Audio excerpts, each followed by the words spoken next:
Мы создаем Гагаузскую народную партию. Для чего? Вот высокий вопрос, для чего? Именно для сохранения, усиления полномочий нашей автономии, для развития и процветания наших жителей автономии, потому что на самом деле сегодня на протяжении 30 лет, которые вот у нас в стране более 80 молдавских партий есть, и многие из них хозяйничают на территории автономии, используют нашу автономию, наших жителей. И в конце концов никакого развития в автономии нет. Мы просто-навсего как паразиты, да, вот используя вот что-то для своего личного.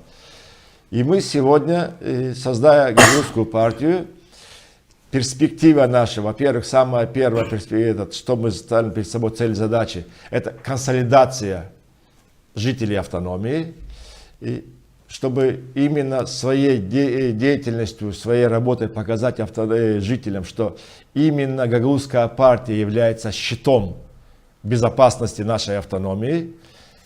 И то же самое уже после этого, как мы вот, Николай говорил, что вот наши цели, вот именно чтобы привести к власти именно сторонников Гагаузии, членов Гагаузской народной партии, для того, чтобы усилить политическую пирамиду власти в самой автономии.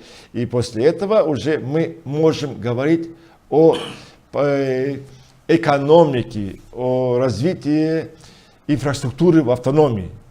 Вот эти у нас задачи первостепенные. Вот сейчас консолидируем народ, берем власть, и именно мы покажем всем на территории Республики Молдова и за рубежом то, что на территории автономии власть принадлежит жителям автономии, не какой-нибудь молдавской партии, которые до сих пор имеют свои выгоды от гагаузского народа.